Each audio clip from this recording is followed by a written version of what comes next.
Hello everyone, स्वागत है आप सभी का एक बार फिर से आपके अपने YouTube channel one exam study platform पे। मैं दीर्घा स्वागत करती हूँ आप सभी का। तो फ्रेंड्स, आज हम लोग फिर से यहाँ पे डिस्कस करने वाले हैं आपके सीटेट के जो प्रीवियस ईयर के क्वेश्चन पेपर है, जो कि आपके ऑनलाइन मोड में एग्जाम हुआ था, उन सभी के हम लोग क्वेश्चन पेपर को सॉल्व कर रहे हैं। तो आज की ये जो क्लास है आप सभी लोगों के लिए बहुत ही हेल्पफुल रहने वाली क्लास होगी।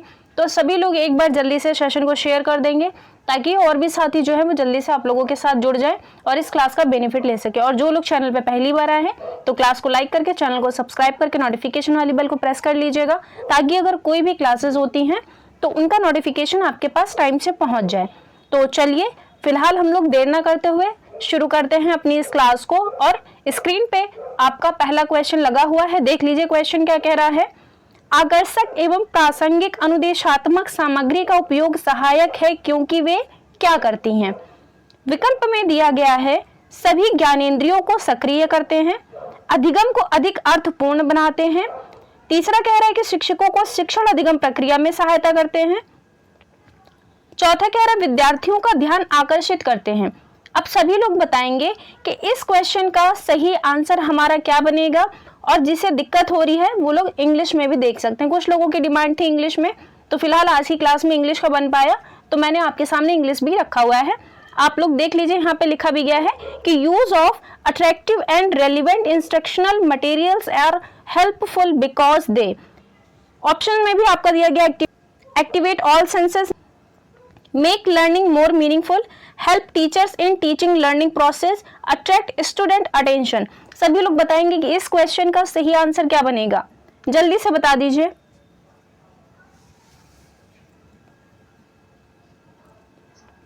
तो यहाँ पर देखिए, अगर हम लोग बात करते हैं आकर्षक और जो आपका प्रासंगिक अनुदेशात्मक सामग्री है, ये क्या करती है, आपकी जो ज्ञानेंद्रियां होती हैं, आप सभी को पता है ना, आपकी 5 इंद्रियां हैं, तो इन्हीं को ये क्या करती है, एक्टिव करने का काम करती है। तो जितने भी आपके सेंसेस होंगे वो सभी इसमें एक्टिव हो जाएंगे। तो आंसर हमारा यहाँ पे क्या बनेगा, ये पहला वाला विकल्प जो है आपका बिल्कुल करेक्ट हो जाएगा। ठीक है, इसको ध्यान रखिएगा, पहला वाला विकल्प आपका बिल्कुल करेक्ट हो जाएगा। चलते हैं नेक्स्ट क्वेश्चन की तरफ। अब ये क्वेश्चन देख लीजिए, यहाँ पे क्या कह रहा है। इंग्लिश वाले इंग्लिश में देख लीजिए और हिंदी वाले हिंदी में देख लीजिए। क्वेश्चन क्या लिखा है यहाँ पे कि एक ईवीएस शिक्षक के द्वारा प्रयुक्त होने वाली भाषा क्या है। यानी कि अगर आप एक ईवीएस के शिक्षक हैं तो आपके द्वारा जो भाषा प्रयुक्त की जाएगी वो कौन सी होनी चाहिए। विकल्प में दिया गया है औपचारिक एवं परिभाषाओं पर बल देने वाली होनी चाहिए। दूसरा कह रहा है बच्चों के लिए कठिन होनी चाहिए ताकि वे समझ ना पाए। बच्चे की दैनिक रोजमर्रा की भाषा से संबंधित होनी चाहिए। प्राविधिक प्रकृति की होनी चाहिए। ये आपके पेडागोजी के क्वेश्चन हैं, आप लोग देख सकते हैं कितनी इजी पेडागोजी आपकी पूछी जाती है। और एक बार आप लोग जल्दी से सेशन को शेयर कर दीजिए और जो लोग चैनल पे आए हैं पहली बार तो चैनल को भी सब्सक्राइब कर लीजिएगा, साथ में क्लास को लाइक कर दीजिएगा। तो और जल्दी से बता दीजिए कि इस प्रश्न का सही आंसर क्या बनेगा हमारा।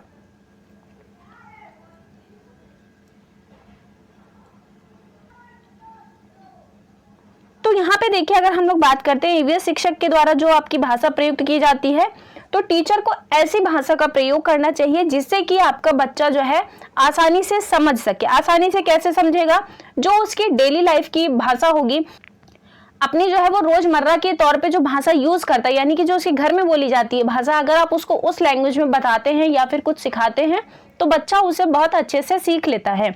तो यहाँ पे ऑप्शन देख लीजिए, औपचारिक एवं परिभाषा पे बल देने वाली बिल्कुल भी नहीं होनी चाहिए। बच्चे के लिए कठिन नहीं होनी चाहिए ताकि वो समझ ना पाए, इससे कोई मतलब ही नहीं होगा।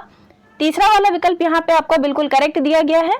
और प्राविधिक प्रकृति की होनी चाहिए, यानी कि टेक्निकल वाली। बच्चा छोटा है, टेक्निकल भाषाओं को कभी नहीं समझ पाएगा, जब वो बड़ा हो जाएगा तभी इन भाषाओं को समझ सकता है। तो आंसर हमारा यहाँ पे तीसरा वाला विकल्प जो है बिल्कुल करेक्ट हो जाएगा। और अब ये क्वेश्चन देख लीजिए, आपसे यहाँ पे क्या पूछ रहा है, पर्यावरण अध्ययन में निम्नलिखित में से कौन से समस्या समाधान के गुण हैं। यानी कि पर्यावरण अध्ययन के अंदर इसके समस्या समाधान के गुण कौन से हैं। यहाँ पे विकल्प में दिया गया है सृजन है, चयन है, भाषण है या फिर आपका लेखन है। और नीचे लिखा है कि सही विकल्प चुनिए। यानी कि आपका 2 ही विकल्प इसमें ऐसा है जो कि पर्यावरण अध्ययन के अंदर समस्या समाधान के रूप में सबसे ज्यादा प्रयोग किया जाता है। अब जल्दी से बताएंगे इसका सही आंसर क्या बनेगा। सभी लोगों का आंसर आना चाहिए, ऐसा नहीं कि कोई भी आंसर नहीं। आप लोगों की संख्या बहुत कम रहती है, आप लोग प्लीज अपनी संख्या को बढ़ाइए और कोशिश किया करिए कि ज़्यादा से ज़्यादा लोगों तक शेयर कर दिया करिए। और डेली आपकी सेम टाइम पे क्लास होती है 9 बजे, तो कोशिश क्या करिए आप लोग टाइम से 1-2 मिनट पहले ही आ जाया करिए, ठीक है। तो फिलहाल देखिए, अगर हम लोग बात करते हैं समस्या समाधान के गुण की, तो इसमें हमारा एक तो आ जाएगा सृजन और दूसरा आ जाएगा चयन, यानी कि ऑप्शन नंबर 1 हमारा बिल्कुल करेक्ट दिया गया है। यहाँ पे देख लीजिए, ये पहला वाला आंसर जो है हमारा बिल्कुल सही हो जाएगा। और इन प्रश्नों की संभावना पूरी है कि ये प्रश्न आपके कई बार रिपीट होंगे, इसलिए ध्यान रखिएगा इन प्रश्नों को। चलते हैं नेक्स्ट क्वेश्चन की तरफ। अब ये क्वेश्चन देख लीजिए आपका, अभी मतलब एक बार फिर से इसे हम कर चुके हैं, तो इसका आंसर हमारा कौन सा बनेगा, ये हो जाएगा तीसरा वाला ही विकल्प, दोबारा से फिर आ गया। नेक्स्ट क्वेश्चन देखिए। अच्छा, अब ये क्वेश्चन देखिए, यहाँ पे क्या कह रहा है, रमेश अपनी कक्षा 5 की पर्यावरण अध्ययन की कक्षा में खोजपूर्ण प्रश्न पूछता है, उपयुक्त उद्देश्य विद्यार्थियों के किस कौशल के विकास का नहीं है। इसका मतलब ये है क्वेश्चन के कहने का कि जो रमेश है वो पर्यावरण अध्ययन की कक्षा में अपनी खोजपूर्ण प्रश्न पूछता है और उसका उद्देश्य इनमें से कौन सा नहीं होगा। विकल्प में दिया गया है प्रदर्शन कौशल, अवलोकन कौशल, रचनात्मक कौशल या फिर आपका श्रवण कौशल। और यहाँ पर आप लोग इंग्लिश में भी देख लीजिए क्या लिखा है, Ramesh frequently ask probing questions in his class 5th EVS class. The appropriate aim is not at improving students. बता दीजिए जल्दी से इसका आंसर क्या होगा। डेमोन्स्ट्रेशन स्किल होगी, ऑब्जर्वेशन स्किल होगी, क्रिएटिव स्किल होगी या फिर आपका लिसनिंग स्किल होगी। जल्दी से बताएंगे सभी लोग, बहुत ही इजी क्वेश्चन है। हम आपको जो है ये क्वेश्चन पहले भी करा चुके हैं, तो इसलिए गलत नहीं होना चाहिए ये क्वेश्चन किसी का। जल्दी से बताएंगे सभी लोग। तो यहाँ पे हमारा आंसर क्या बनेगा, आंसर आप लोग का बनेगा ये पहला वाला विकल्प, यानी कि यहाँ पे प्रदर्शन करने जैसी कोई भी बात नहीं बताई गई है, क्योंकि यहाँ पे मॉडल की बात नहीं की गई है। अगर यहाँ पे मॉडल की भी बात करता तो आपका यहाँ पे प्रदर्शन कौशल वाला ऑप्शन बिल्कुल करेक्ट होता, लेकिन यहाँ पे जो है अवलोकन कौशल भी हो रहा है, क्रिएटिविटी भी आएगी उसके अंदर, और वो सुनने का काम भी यहाँ पे हो रहा है। चलते हैं नेक्स्ट क्वेश्चन की तरफ। अब ये क्वेश्चन देख लीजिए कितना ईजी क्वेश्चन है, और इस तरह के प्रश्न पूछे जाते हैं तो क्वेश्चन कहीं से गलत होने की संभावना नहीं दिखती है। क्वेश्चन क्या कह रहा है, निम्नलिखित का सही मिलान कीजिए। मतलब कि एक तरफ आपको नेशनल पार्क दिए गए हैं और दूसरी तरफ जो है इंडिया के स्टेट दिए गए हैं। पहला कह रहा है जिम कॉर्बेट असम से मैच होगा, कांजीरंगा उत्तराखंड से मैच होगा, रणथंभौर गुजरात से मैच होगा या फिर गिर राजस्थान से मैच होगा। सभी लोग बताएंगे इस क्वेश्चन का सही आंसर क्या बनेगा, जल्दी से बता दीजिए एक बार।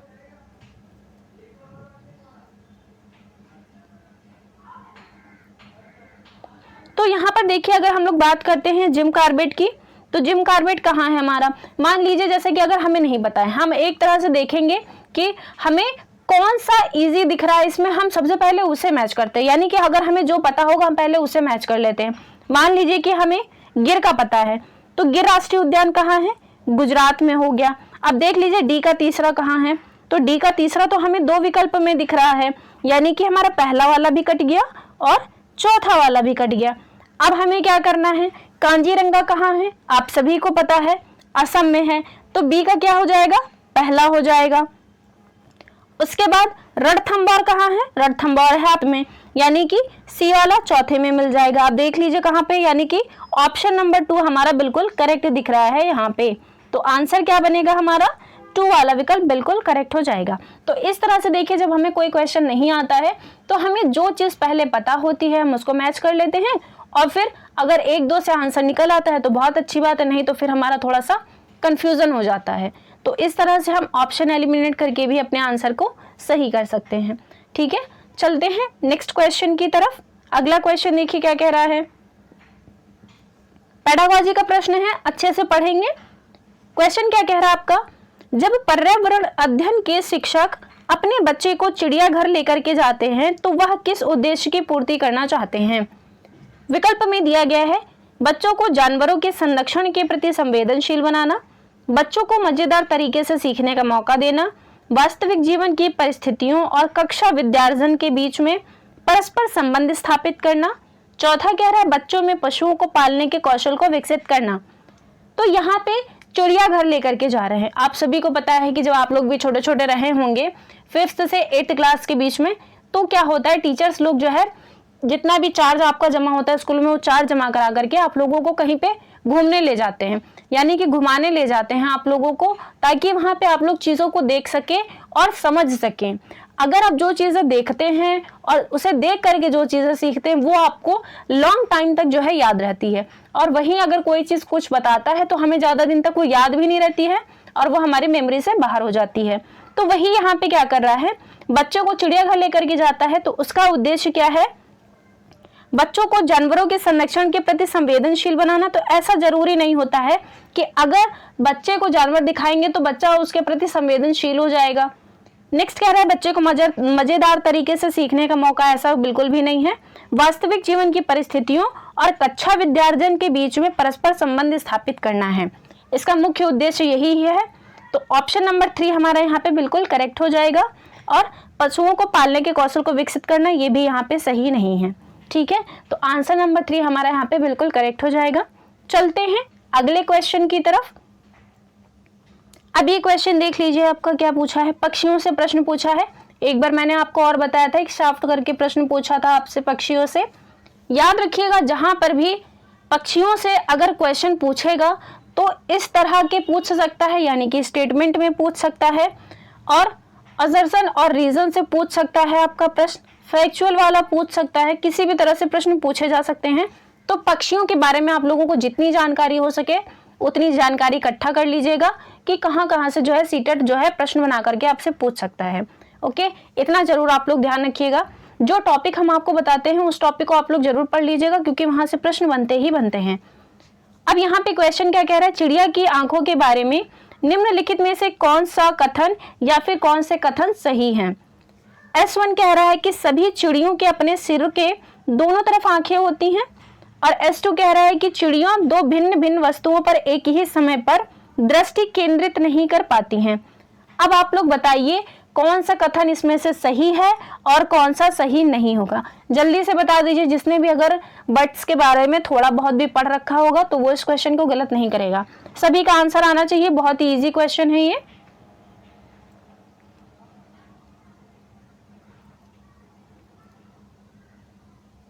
तो यहाँ पर देखिए, जो S1 कथन कह रहा है आपका कि सभी चिड़ियों के अपने सिर के दोनों तरफ आंखें होती हैं, तो ये बात यहाँ पे बिल्कुल सही है, क्योंकि उनके दोनों तरफ आंखें होती है, इसलिए होती हैं क्योंकि वो अपनी गर्दन को रोटेट करके चीजों को देख सकते हैं। हम लोगों की तरह उनकी आंखें नहीं होती हैं, तो ये बात सही है। चिड़िया दो भिन्न भिन्न वस्तुओं पर एक ही समय पर दृष्टि केंद्रित नहीं कर पाती हैं, तो यहाँ पे दोनों ही कथन आपके जो है सही बताए गए हैं वैसे, क्योंकि देखिए चिड़िया की जो आंखें होती हैं वो एक ही समय पे किसी एक ही भिन्न भिन्न वस्तुओं पे मतलब जो है अपने ध्यान नहीं कर पाती हैं। ठीक है, तो फिलहाल यहाँ पे अगर हम लोग ऑप्शन देखते हैं तो ये दोनों ही कथन जो है यहाँ पे आपके सही बताए गए हैं। फिलहाल आप लोग भी देख लीजिएगा एक बार, अगर मेरे से मिस्टेक हो जाती है तो आप लोग बता दीजिएगा कमेंट बॉक्स में करके। फिलहाल तो मुझे लगता है इसके दोनों ही कथन ये आपके सही बताए गए हैं। चलते हैं नेक्स्ट क्वेश्चन की तरफ। अगला क्वेश्चन देखिए क्या कह रहा है, बाघ यानी कि जिन्हें टाइगर्स कहा जाता है इंग्लिश में, कि निम्नलिखित में से कौन सी विशिष्टताएं उन्हें अंधेरे में आगे बढ़ने और अपना शिकार खोजने में मदद नहीं करती हैं। विकल्प में दिया गया है संवेदनशील गलमुच्छें, विभिन्न दिशाओं में कानों की गति, जोर की गर्जना, या जो आपका सुनने का तीव्र आभास है वो। सभी लोग बताएंगे इस क्वेश्चन का सही आंसर क्या होगा। बाघ की ऐसी कौन सी विशिष्टता है जो उन्हें अंधेरे में आगे बढ़ने और उनका शिकार खोजने में मदद नहीं करती हैं। जल्दी से बताएंगे सभी लोग इस प्रश्न का सही आंसर क्या होगा।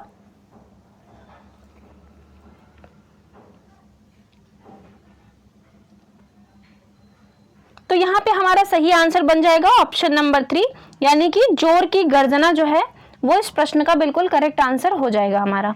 चलते हैं अगले क्वेश्चन की तरफ। अब ये क्वेश्चन देख लीजिए, यहाँ पे आपसे क्या पूछा गया है, अभिकथन और तर्क का प्रश्न है। लिखा है क्वेश्चन में निम्नलिखित में से कौन सा कथन हाथियों के बारे में सही है। अभिकथन कह रहा है कि हाथियों के झुंड में केवल मादा हाथी और बच्चे हाथी होते हैं। तर्क कह रहा है नर हाथी चारों ओर अकेले ही घूमते हैं। अब बताएंगे आप लोग कि इस क्वेश्चन का सही आंसर क्या बनेगा। विकल्प कह रहे हैं कि ए और आर दोनों सही है, लेकिन जो आर है वो ए की सही व्याख्या है। ए और आर दोनों सही है, लेकिन आर ए की सही व्याख्या नहीं है। ए सही है लेकिन आर सही नहीं है। चौथा कह रहा है ए और आर दोनों सही नहीं है। अब आप लोग बताएंगे कि इसमें कौन सा सही है और कौन सा गलत है, जल्दी से बता दीजिए। और हाथियों के बारे में जो भी एनसीईआरटी के अंदर आपको बताया गया है, पूरी स्टोरी नंदू हाथी की, आप सभी लोग उसको अच्छे से पढ़ लीजिएगा, क्योंकि इसी तरह से प्रश्न पूछेगा, तो आपको कंफ्यूज नहीं होना है। अगर आपने सब कुछ अच्छे से पढ़ रखा होगा तो आप कहीं पे भी क्वेश्चन को गलत नहीं कर सकते हैं, ठीक है। तो फिलहाल यहाँ पे हाथियों के बारे में पूछा था, एनसीईआरटी के अंदर आपका नंदू हाथी के बारे में बताया गया है। तो वो जो आपका नंदू हाथी है उसमें ये बताया गया था कि हाथियों के झुंड में केवल मादा हाथी और बच्चे हाथी होते हैं। ये बात यहाँ पे सही बताई गई है अभी कथन में। तर्क कह रहा है कि नर हाथी चारों ओर अकेले ही घूमते हैं, तो ये बात भी सही है, यानी कि ए और आर दोनों सही है और आर ए की सही व्याख्या है, यानी कि ऑप्शन नंबर 1 जो है हमारा बिल्कुल यहाँ पे करेक्ट हो जाएगा, क्योंकि नर हाथी जो है वो अकेले घूमते हैं, यानी कि जब वो 14 से 15 वर्ष की उम्र हो जाती है उनकी, फिर वो अकेला हो जाता है, ठीक है, यानी कि अपने झुंड को छोड़ करके अकेले हो जाते हैं। चलते हैं नेक्स्ट क्वेश्चन की तरफ। अब ये क्वेश्चन देख लीजिए, आपसे यहाँ पे क्या कह रहा है कि नीचे कक्षा 5 के 4 बच्चों के खून की जांच रिपोर्ट में उनके हीमोग्लोबिन स्तर के बारे में बताया गया है। अब देख लीजिए इसमें हीमोग्लोबिन का स्तर किसका क्या है। अमन का है 8, राधिका का 10, सुरजीत का 14 और मारिया का 6। अब बता दीजिए इसमें जो है रक्ताल्पता यानी कि जिसे हम लोग एनीमिया कहते हैं, वो इनमें से किसका शिकार है। जल्दी से बताएंगे सभी लोग, नीचे आपके जो है नाम भी दिए गए हैं, बता दीजिए कौन सा ऑप्शन जो है वो यहाँ पे बिल्कुल सही है।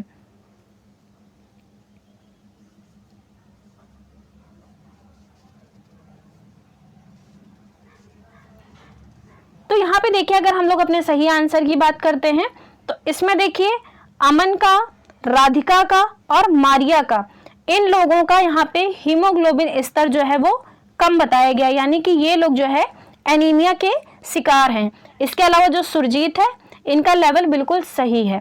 तो आंसर हमारा क्या बनेगा, ये 4th वाला ऑप्शन जो आप लोग देख रहे हैं ये बिल्कुल यहाँ पे आपका करेक्ट हो जाएगा। चलते हैं नेक्स्ट क्वेश्चन की तरफ। अब ये क्वेश्चन देखिए आपसे यहाँ पे क्या कह रहा है।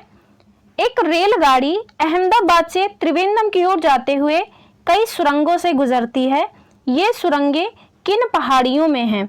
अब आपको बताना है कि ये सुरंग जो है किन पहाड़ियों में आपको देखने को मिलेगी। जल्दी से बता दीजिए कहाँ पे होंगी। विकल्प में दिया गया है पूर्वी घाट, पश्चिमी घाट, हिमालय या फिर आपका अरावली। सभी लोग बताएंगे इस क्वेश्चन का सही आंसर क्या होगा हमारा।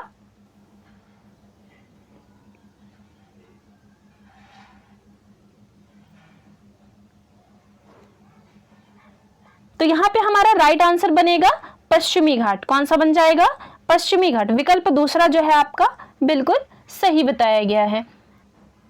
तो ये थी आज की हमारी कुछ इंपॉर्टेंट क्वेश्चंस जो कि आपके ऑनलाइन मोड में जो एग्जाम हुआ था उसमें पूछे गए थे। उम्मीद करते हैं कि ये जितने भी क्वेश्चन हैं आप लोगों को जरूर समझ में आए होंगे। अगर समझ में आए हो तो क्लास को लाइक कर दीजिएगा, लोगों तक शेयर कर दीजिएगा एक बार, और जो लोग चैनल पे पहली बार आए हैं तो चैनल को सब्सक्राइब करके नोटिफिकेशन वाली बेल को प्रेस कर लीजिएगा। और एक चीज हम ये करते हैं कि अब हम आप लोगों को बहुत जल्द ही यहाँ पे जितने भी आपके पेडागोजी के क्वेश्चन रहेंगे उनको अब हम सॉल्व कराना स्टार्ट करेंगे, क्योंकि फैक्चुअल वाले क्वेश्चन मैंने बहुत सारे करवा दिए हैं आपको। आप लोग समझ गए होंगे कि किस किस तरह से आपके प्रश्न जो है पूछे गए हैं।